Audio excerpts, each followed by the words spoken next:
দর্শক, এর আগে বাংলাদেশের রাজনীতিতে শুক্রবারকে কেন্দ্র করে ইসলামী দলগুলোর নানা ধরনের কর্মসূচির ব্যাপারটা আমরা দেখে এসেছি।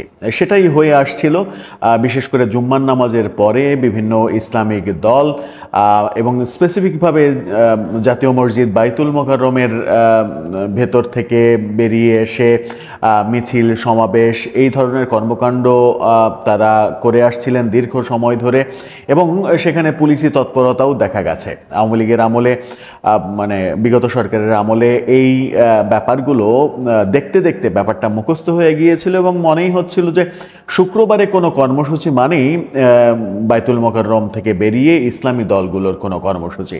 কিন্তু এবার একটু চমক জাগানো কাজই বোধহয় আওয়ামী লীগ করলো। আওয়ামী লীগ তার কর্মসূচির জন্য তাদের কার্যক্রম যখন নিষিদ্ধ রয়েছে, নিষেধাজ্ঞা রয়েছে, ছাত্রলীগের উপরে মানে ছাত্রলীগকে নিষিদ্ধ করা হয়েছে, সেরকম সময়ে প্রথমবারের মতো দেখা গেল যে তারা মিছিল করার জন্য এবং ঢাকা শহরে বেশ কয়েকটি একই দিনে মিছিল করার জন্য শুক্রবারকে বেছে নিল এবং শুক্রবারের জুম্মার নামাজের পরের সময়টাকে তারা বেছে নিল।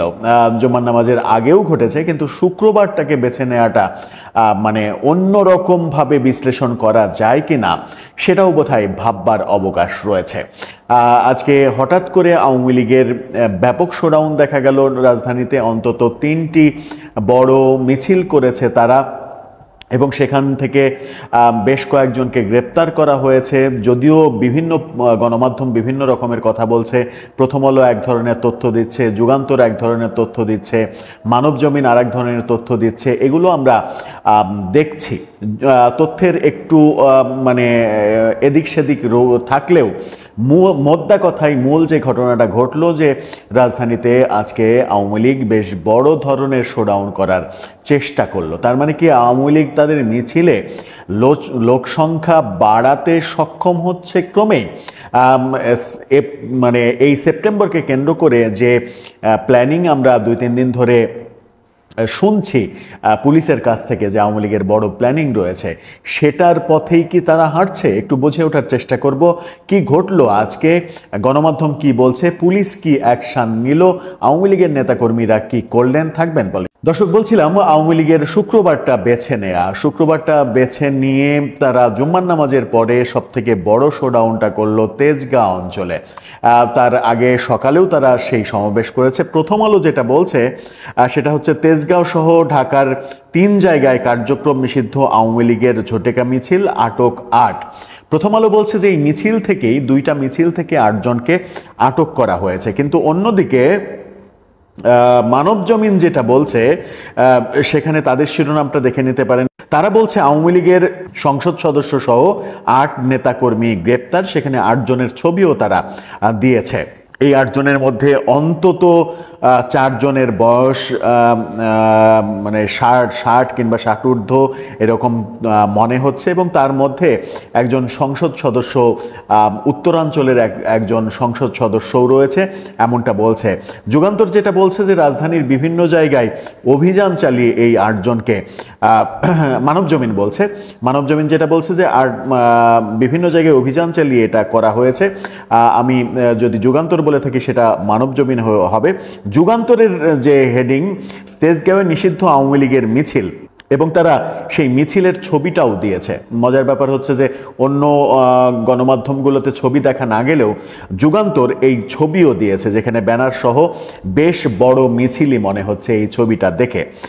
যুগান্তরও বলছে যে মানে মিছিল থেকে আটক করা হয়েছে এবং রাজধানীর বিভিন্ন জায়গা থেকে অভিযান চালিয়ে আটক করা হয়েছে। প্রথম আলো যেটা বলছে সেটা একটু জেনে নিই। সেটাকে যদি আমরা আস্থার একটা জায়গা ধরি নিউজের ক্ষেত্রে, তারা বলছে রাজধানীর তেজগাঁও শিল্প অঞ্চলে 2টি জায়গায় এবং ধানমন্ডিতে ঝটিকা মিছিল করেছে আওয়ামী লীগ, অর্থাৎ 3টি জায়গায় করেছে। আজ শুক্রবার তারা এসব বিক্ষোভ মিছিল করে। এসব ঘটনায় 8 জনকে আটক করেছে পুলিশ। তেজগাঁও শিল্পাঞ্চল থানার ভারপ্রাপ্ত কর্মকর্তা আসলাম হোসেন শুক্রবার জানিয়েছেন, জুম্মার নামাজ শেষ হওয়া মাত্রই বেলা 1:45টার দিকে কার্যক্রম নিষিদ্ধ আওয়ামী লীগের নেতাকর্মীরা তেজগাঁও শিল্পাঞ্চলের এলাকার নাবিস্কর মোড়ে ঝটিকা মিছিল বের করে। এ সময় তারা সাবেক প্রধানমন্ত্রী শেখ হাসিনার পক্ষে বিভিন্ন স্লোগান দেয়। খবর পেয়ে পুলিশ ঘটনাস্থল থেকে 7 জনকে আটক করে, অর্থাৎ প্রথম আলো বলছে যে একেবারে ওই মিছিল থেকেই 7 জনকে আটক করা হয়েছে, আর একটা মিছিল থেকে একজনকে আটক করা হয়েছে। এ সময় অন্যরা পালিয়ে যায়। আটক 7 জনকে পরে জিজ্ঞাসাবাদের জন্য ঢাকা মহানগর অর্থাৎ ডিএমপি গোয়েন্দা কার্যালয়ে নেওয়া হয়েছে।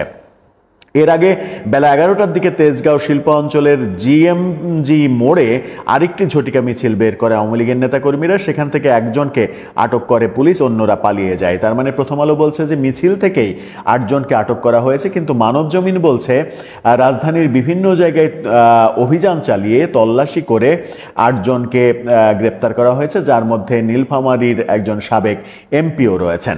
এবং পুলিশ বলছে যে এই এমপি নাকি এই মিছিল, ঝটিকা মিছিল, এই ধরনের কার্যক্রমে অর্থনৈতিকভাবে পৃষ্ঠপোষকতা করে আসছিলেন। এদিকে দুপুরে ধানমন্ডি 4-এর সড়কে আওয়ামী লীগ নেতাকর্মীরা ঝটিকা মিছিল বের করে। এ সময় তারা সাবেক প্রধানমন্ত্রী শেখ হাসিনার পক্ষে স্লোগান দেয়। এক পর্যায়ে পুলিশ পেছন থেকে ধাওয়া দিলে মিছিলকারীরা পালিয়ে যায়। ধানমন্ডি অঞ্চলের জ্যেষ্ঠ সহকারী কমিশনার তরিকুজ্জামান তিনি জানিয়েছেন, জুম্মার নামাজ চলার সময়, এটাও জুম্মার নামাজের ঘটনা, 3-1 নম্বরে একটি মসজিদ থেকে বেরিয়ে যুবকেরা আওয়ামী লীগের পক্ষে মিছিল করে। মিছিলের খবর পেয়ে পাশের 3-1 নম্বর সড়কে মোতায়েন করা পুলিশ সদস্যরা সেখানে ছুটে যায় এবং পেছন থেকে ধাওয়া দিলে মিছিলকারীরা পালিয়ে যায়। আজকে 3টা মিছিল করেছে আওয়ামী লীগ এবং 3টার 2টাই জুম্মার নামাজ থেকে উৎপন্ন হয়েছে। জুম্মার নামাজ পরবর্তী কিংবা জুম্মার নামাজের মাঝখানে হয়তো তারা প্ল্যান করেই ছিল যে ঠিক এই সময়টা তারা একযোগে বেরিয়ে মিছিল করবে। ধানমন্ডিতে জুম্মার নামাজের সময় এবং তেজগাঁ শিল্প অঞ্চলে জুম্মার নামাজের সময়, জুম্মার নামাজের পরপরই তারা এই মিছিল দুটা করেছে। তেজগাঁও শিল্প অঞ্চলে সকালে 11টার দিকেও আর একটা মিছিল করেছে। গণমাধ্যম যেটা বলছে যে 3টা মিছিল। আওয়ামী লীগের লোকজন ফেসবুকে প্রচারণা করছে আজকে ঢাকায় ব্যাপক শোডাউন তারা করেছে। এরকম এই প্রথমবারের মতো বোধহয় মনে হলো যে বেশ গণমাধ্যমও খবর দিচ্ছে। এর আগে আওয়ামী লীগের বিভিন্ন ঝটিকা মিছিল, সিঙ্গেল ঝটিকা মিছিল যেগুলো আমরা বিভিন্ন জায়গায় দেখেছি, তেমনটা গণমাধ্যমে খবর দেখিনি। কিন্তু এই শীর্ষস্থানীয় গণমাধ্যমগুলো যখন এটা নিয়ে খবর করছে, যেমন যুগান্তর মিছিলের ছবি সহ এটা আমরা ভিডিওটা যখন করছি, তখন তাদের অনলাইনের হেডিং এই নিউজটা অনলাইনে তারা শীর্ষ সংবাদ হিসেবেই প্রকাশ করেছে। মানবজমিন বেশ গুরুত্ব দিয়েছে, প্রথম আলো খবরটার অনেক বেশি গুরুত্ব দিয়ে প্রকাশ করেছে অনলাইনে। ব্যাপারগুলো মানে সরকারের জন্য অ্যালার্মিং কিনা সেটা একটা বড় বিষয়। মানে যে গোয়েন্দা তথ্য পুলিশের কাছে রয়েছে বলে পুলিশ জানিয়েছে যে সেপ্টেম্বর কেন্দ্রিক আওয়ামী লীগের বড় একটা প্ল্যানিং রয়েছে, সেই প্ল্যান বাস্তবায়নের দিকেই তারা যাচ্ছে কিনা, এগুলো তারই সিম্বল কিনা। যদি এভাবে আওয়ামী লীগের মিছিলে লোক বাড়তে থাকে, সেটা সরকারের জন্য বেশ বিব্রতকর হবে এবং সরকারের মধ্যে এক ধরনের অস্থিরতা কাজ করবে। দর্শক, আপনার কি মনে হয়, কোন দিকে যাচ্ছে পরিস্থিতি? আপনার মতামত জানিয়ে লিখতে পারেন আমাদের কমেন্ট বক্সে।